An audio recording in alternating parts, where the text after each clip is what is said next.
سرکار فرماتے ہیں صغیرہ گناہوں کو بھی چھوٹا نہ سمجھو، وہی بالآخر کبیرہ بن جاتے ہیں۔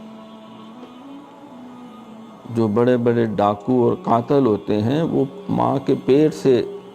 ڈاکو اور قاتل بن کے نہیں آتے، وہ بتدریج جو ہے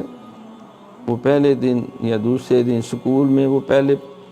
پینسل چراتے ہیں یا شارپنر،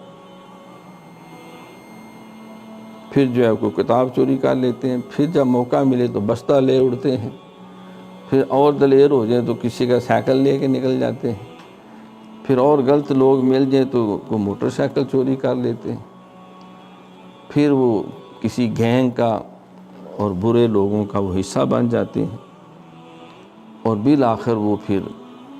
قتل و غارت پہ اور پھر وہ جا پھائے لگتے ہیں۔ تو اگر نپدائی ولندہ بڈ، اگر اس کو ابتدا سے ہی دبا دیا جائے، گناہ کو جڑ سے اکھاڑ دیا جائے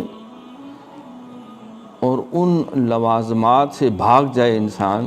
اس ماحول سے دور ہو جائے، اس سوسائٹی سے دور ہو جائے جہاں رہ کے اندیشہ اور خطرہ ہے کہ برائی کے اثرات نہ ہو جائے۔ ایک مچھلی سارے تالاب کو گندا کر دیتی ہے،